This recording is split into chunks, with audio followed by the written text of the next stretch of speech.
Hey, how's it going, everybody? My name is Jason, and this is Art of Creation Homestead. We're in the kitchen today, and Angela Kay is over at the stove cooking on some chicken right now. She's got a beautiful recipe that utilizes, honestly, just a little bits of stuff you can get out of your garden. Some corn, but also like a little bits of other things that you ain't gotta have a whole lot of anything except for maybe some corn.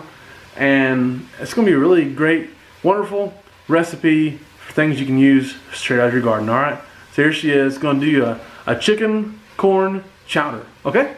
So to start, we have 2 tablespoons of salted butter and a tablespoon of extra virgin olive oil in here. And we have 1 boneless, skinless chicken breast cut into bite-sized pieces. It's a large one. Yes, it was very large. It's a big one. It was very large. And I've just seasoned it with just some simple salt and pepper. And I'm just cooking it until it starts to brown up. And by the time because it's such small bite-sized pieces, by the time it gets browned up, it will be done. And I'll show you what it looks like when it's done.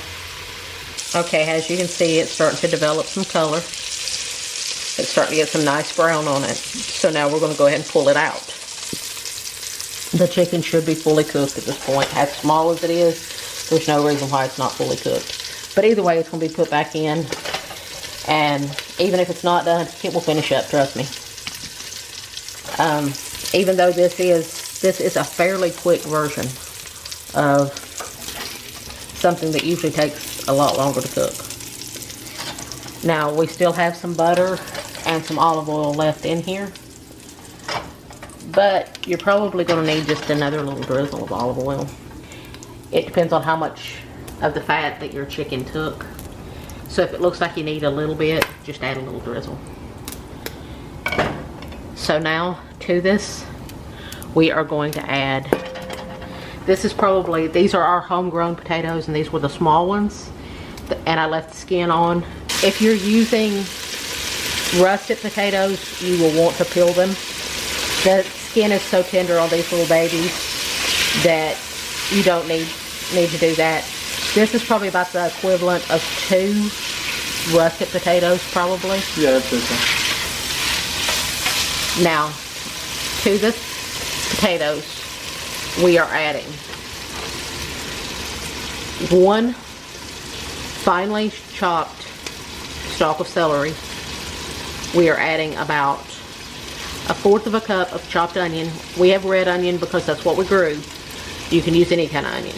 And we have 1 finely chopped red bell pepper. This is sweet pepper. If you like heat, add chilies. Yep. It will work just fine here. Jalapeno, whatever, work just fine.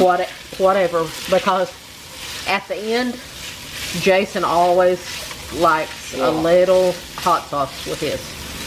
Yep. And now you want to season this up with a little salt and pepper. Just a couple of good pinches. This is salt and pepper to taste, basically. And you guys know I always use fresh cracked pepper, but use whatever pepper that you have and whatever pepper you like. Now we're going to let these veggies cook until your potatoes start to get a little tender. Okay, now your peppers and your celery and your onions are all tender, and your potatoes are about 3/4 the way done. You want them that a fork can pierce them, but that they won't fall apart, because they will cook more as the soup cooks. So now to this, we are going to add my secret ingredient, which is 1 teaspoon of Old Bay. I know, that's for fish. That's for seafood, right? It just does a little something something to this. You want it in here.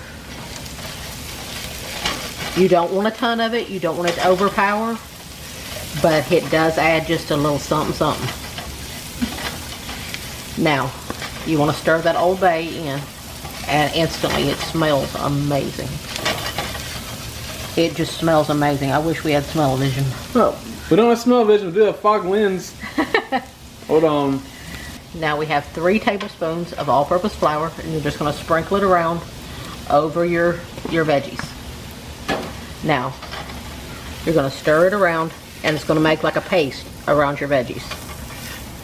You're still making a little bit of a roux, even though you've got veggies in there. And you're going to let that cook for a minute or so, just to cook out that raw flavor, that raw flour flavor. But it only needs to cook about a minute or so because it's so hot. Everything in there is so hot, so it won't take it long. You want this to be over about medium heat. Now you are going to add 1.5 cups of chicken stock and 1.5 cups of milk. And that's all in there together, right? Yes, okay. It's all in there together. I just mixed it together for the sake of time. You want to pour in just a little bit, and then you want to stir it in and scrape down the bottom of your pot and all that, because you want to start getting up some of that is stuck on, because that's just going to add better flavor. So you want to start getting up some of that. And as you can see, it starts thickening as well. Now, if I quit clanging the thing, don't. I'm going to end up breaking it. Now, good old lays on never clang. In case you guys don't know, that's an Andy Griffith reference. That's still Andy Griffith reference. We are Andy Griffith freaks around here. Now, you want to continue, after you've added the rest of it, you want to continue stirring and scraping the bottom of your pot to scrape up as much of that goodness, as much of that fond down there as you possibly can, because it's just going to add more and more flavor. Now you want to season as you go. Now the Old Bay has salt in it, so don't overkill with this. So you want to add just a couple of little pinches of salt, because milk isn't seasoned. It don't come from the cow seasoned. Now you want to bring this up to just a gentle bubble, and then we will add our chicken back in, and we'll add our corn. Okay, as you can see, it's at a gentle bubble. So I turned the heat down to medium-low, because most of your ingredients are cooked at this point. Your potatoes just need a little more cooking, but most of your ingredients are cooked at this point. So you want to add back in your chicken at this point, and all that extra butter drippings, go ahead and put it in. Don't waste it. So now we are going to add the good stuff that makes it corn chowder. This is 6 ears of fresh corn off the cob, cut off the cob, and the cob scraped. You want that milk. It's probably about 3 to 4 cups. 3 to 4 cups. Yeah. If you don't have access to fresh corn, you can use frozen corn for this. Frozen corn will work just fine. Canned corn, I've never tried it, so I can't tell you if it'll work. It's more liquidy though, right? You would have to drain it really well.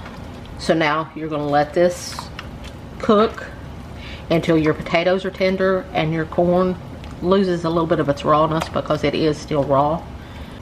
And then I'll show you what we do next. Look at this beautiful deliciousness right there. It's awesome. And it smells insane. Don't skip the step of that Old Bay. It makes all the difference. Yep. So now we're going to finish it up. We're going to add in about 1/2 cup of heavy cream, just to help make it a little creamier. So we're going to add in about 1/2 cup of heavy cream, and just stir that in. At this point though, you want to make sure that you turn that heat off after you add the heavy cream, because otherwise it can cause your heavy cream to curdle. You do not want that. Nope. And now you can see you have a beautiful creamy soup. At this point you want to taste it for seasoning, because that heavy cream can sometimes take away some seasoning. So you want to taste it for seasoning and adjust accordingly according to your taste. We'll be back and let Jason taste it. Okay, now we're gonna have this. I'm not gonna put my hot sauce in there and taste it, but you can use your hot sauce of choice. I like Texas Pete. Hey, you know what? Maybe North Carolina. But anyways, so I'm gonna give this a taste. All right.